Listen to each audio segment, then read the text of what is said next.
Non, mais je te donne des cas. C'est pas des arguments, c'est des cas. Des cas très différents.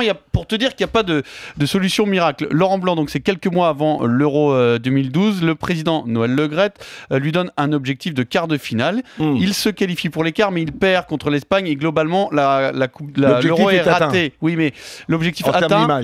Quelques jours après, eh bien, Laurent Blanc ne sera pas reconduit. Raymond Domenech, en mai 2010, à 3 semaines de la Coupe du Monde, Jean-Pierre Escalette annonce l'arrivée de Laurent Blanc, qui fragilise encore un peu plus Raymond Domenech, qui avait été pourtant prolongé en 2008 malgré un Euro raté. Donc tout ça pour te dire quoi, qu'il y a plein de cas différents et qu'il n'y a pas de solution miracle. Le pire, c'est selon le moment, selon la forme, selon les résultats, selon ce qui se passe, selon ce qui se dit. Roger Lemaire, qui est prolongé pour 4 ans après le titre en 2000 et qui est limogé après le fiasco de 2002. Tu repars il y a 10 ans, il y a 15 ans. On est sur une situation actuelle. Didier Deschamps, toi tu trouves ça normal? Sur le cas Didier Deschamps, tiens, on va commencer par William. Toi William, salut William.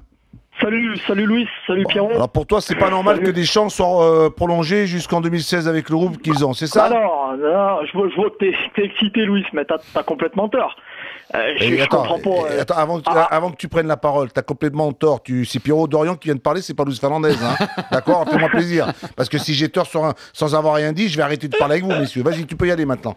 Alors non, avec le groupe que la France s'est tiré, si il saute au premier tour, ça serait quand même un scénario catastrophique. Et à partir de là, Didier Deschamps n'a plus rien à faire à la tête de la sélection de l'équipe de France. Et on change encore, et on va en chercher un autre, et on recommence. Non mais attends, c'est logique.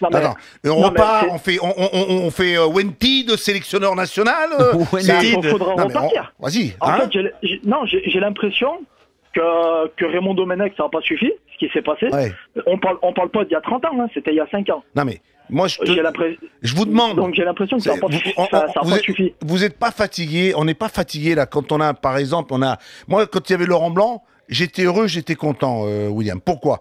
Parce que quand on sort d'un traumatisme, on met un homme qui a un vécu, qui a été peut-être pas suffisamment assez longtemps entraîneur d'un club, mais bon, il s'en est quand même pas mal sorti du côté de Bordeaux, on lui fixe un objectif, et je l'ai, ici au micro, je l'ai critiqué. Quand il a obtenu son objectif, il fallait le maintenir, il fallait le garder. Pourquoi? Parce que c'est très important, quand on a quand même des gens qui sont assez représentatifs, qui représentent quand même le football, et je pense que c'est avec des valeurs, ces hommes-là, que sont Laurent Blanc et Didier Deschamps, je veux dire que si on commence à faire, regarde les Allemands, et moi, parce que lui, je vais lui sortir à Pierrot, tu as les Allemands et tu as les Espagnols.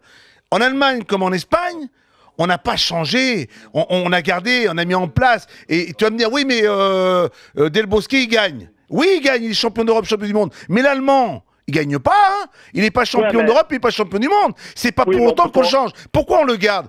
Parce que le mec, il a les capacités pour réunir, pour apporter, pour mettre en place un projet. Il a amené une équipe avec un style, avec un jeu. Si on commence, nous, on passe pas. Mais il y a 2016 derrière. William, arrêtons. T'as un mec comme Didier Deschamps, s'il en a envie, s'il veut continuer, si on le garde jusqu'en 2016, il faut le laisser travailler, mettre en place avec des jeunes qui vont arriver, qui vont commencer à taper à la porte. Si vous commencez à me dire, on perd contre l'Honduras, on est éliminé au premier tour, il faut changer d'entraîneur. Mais arrêtez, on est toujours dans un pays où on est toujours systématiquement en train de remettre en question. Et ces hommes que l'on a aimés, que l'on aime, du jour au lendemain, on ne les aime plus. William, qu'est-ce que tu veux répondre à Louis? Non, mais Louis, tu prends le cas de l'Allemagne. Mais là, faut pas comparer l'Allemagne et l'équipe de France par rapport aux dernières grandes compétitions. Je t'ai pris deux cas. Je t'ai pris l'Espagne et je t'ai pris l'Allemagne. Je t'ai pris un champion d'Europe, champion du monde, qui est là et qui va re-signer jusqu'en 2016. Et je te prends... Non, toi, tu ne réponds plus, toi, c'est William. Et je te prends Joachim Löw, qui, lui, n'a rien gagné encore. Alors, vas-y, à toi, maintenant. Oui, il n'a rien gagné. Voilà. Et avec des grands joueurs, hein. Avec des grands joueurs. Parce que les Allemands, c'est quand même un pays qui, chaque année en ce moment, à l'heure actuelle, dans les compétitions européennes, ils sont quand même présents. C'est-à-dire que tu vas pas me dire, il n'y a pas de joueurs. Mais si, il y a des joueurs en Allemagne. Vas-y, tu peux y aller. Oui, d'accord, il y a des joueurs. Mais l'Allemagne, c'est dernier carré à chaque dernière compétition. Pratiquement. Oui. Donc, voilà, tout simplement.